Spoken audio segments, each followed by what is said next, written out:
Hey guys, welcome back to another video. I'm Dave. I'm here at the homestead of Flat Rock, and today I want to talk a little bit about a special planting method that's used in a lot of places, but I've never ever tried it. I was always skeptical, but it actually kind of works. Anyway, it's the Three Sisters planting method for squash, I guess corn, and beans. That's coming up next. Yeah, so most of you have probably heard about the Three Sisters planting method used by indigenous peoples in North America. And there are kind of many different flavors of it, but it often involves some sort of tall corn-like grain. In this case, I'm actually using sorghum, which I figured I'd try this year. It's a gluten-free plant, and the particular variety I had is really cold tolerant, so I figured I'd give it a try just to see what the yields are like. So we decided to try a Three Sisters planting. Now, one of the big issues here in Newfoundland is wind. Now, as it happens, if you've been following the channel, you know that I keep saying we keep getting wind from that south direction, and when it goes to the west, you can see we got fairly big windbreak over here. Over here to the southwest, kind of, there's actually pretty decent windbreak, but down here to the south, wind just funnels up through here. But luckily in the summertime, most of our winds come from this direction.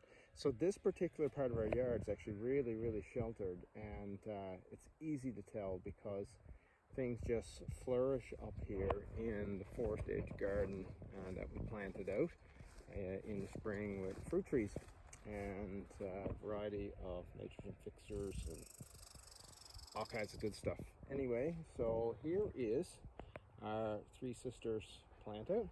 It's around 24 feet long. We got about 3.5 to 4 feet between the plant out of sorghum. So the sorghum looks pretty much exactly like corn. In fact, it's called broom corn, and it's a grain. It forms kind of a stalk seed head at the top, and you can use it as a grain and grind it into flour and all kinds of fun stuff, or you can actually use it for things like popping, like popcorn, only it's not corn, it's pop sorghum. And there are different varieties for this, but this is a grain-based variety, and it was planted out in this area under row cover somewhere around the middle of June, and they had been started 4 weeks before, so they were already kind of 6 to 8 inches high. So let's just talk about the sorghum a little bit for a second. So you'll see that this sorghum, which was actually started on the row cover, is already, it's already heading to kind of 3.5 to 4 feet high. This over here wasn't planted under row cover, and it's barely even catching up. It's maybe a foot high right now, which is unfortunate, but I figured I would give it a try. Here in Newfoundland, sorghum, at least to get it going until July when those temperatures stay up, you really need to have it on the row cover. So I'm not sure anything really about corn, but for sorghum, as long as the daily air temperature is above, kind of 15, apparently it accumulates kind of growing degree days. So it can do well, but it does need that air temperature up. So the row cover actually does that really well. Now, I tried an experiment where I basically transplanted runner beans that had already been started around the same time as the corn, and I also just seeded beans around that those groupings of sorghum, just to see how it would work out. So starting the beans at the same time as the sorghum, it doesn't work. So the idea here is in the Three Sisters planting is that the corn provides kind of a trellis for the beans to grow up. And if you start them too early, the problem is that the beans do grow really fast. So you can see they kind of start to sprawl on the ground, and they're not wanting to climb up the corn at all, or the broom corn, and it kind of just starts to fall back. So I learned a lesson there. You really need to get sorghum going first, or corn, and then you need to plant the beans at the same time that you transplant the corn, and that would seem to work probably a lot better.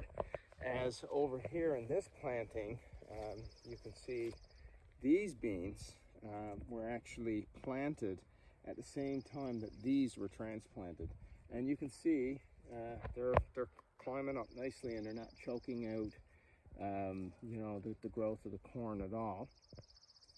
Likewise over here, you can see this guy's climbing up nicely, so it's reaching up for light, and these are starting to put on flowers. So I think it's actually going to work.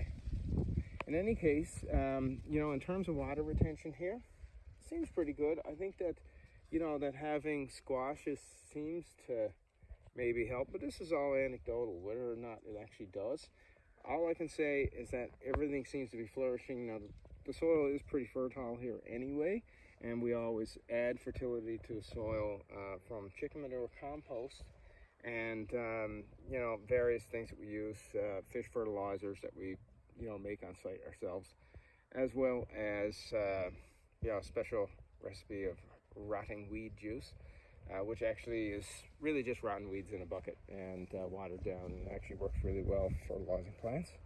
We try to use as many organic based methods as possible, but we can see the squashes. Squashes are getting huge here now.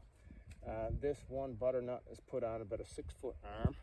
There's at least another on the front, and you can see it's just wanting to grow away from this, kind of into those areas with getting sun. And you can see, right? I mean, it's all filling in on the front.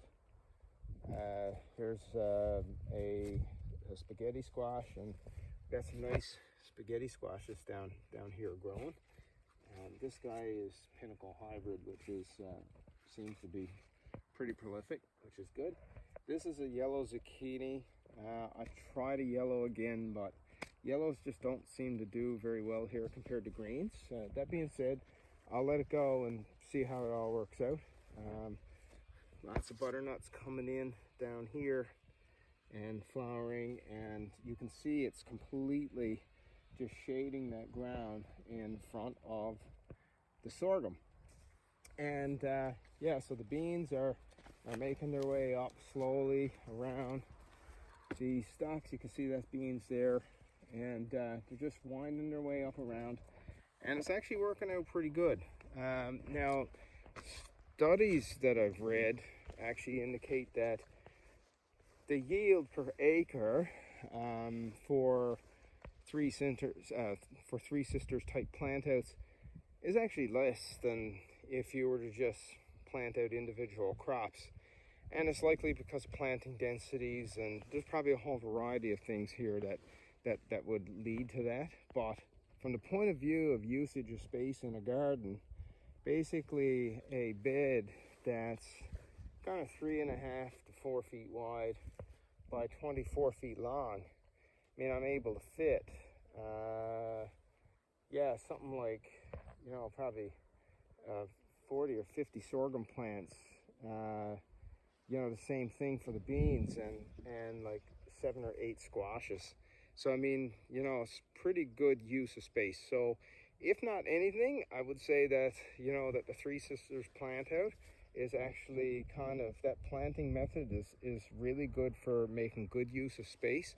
And even if you're in a windy place like Flat Rock, it actually works really well as long as you have kind of a sheltered location. We'll see now how the yields go on the sorghum and the beans, but right now the squashes are coming in and it all looks pretty promising. So have you guys tried the Three Sisters planting method?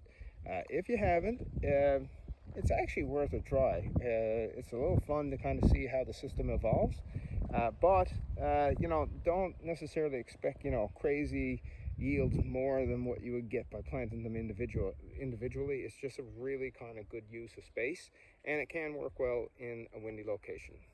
Anyway, that's it for today's video. If you like it, give us a thumbs up. You can leave comments below, and we will see you next time.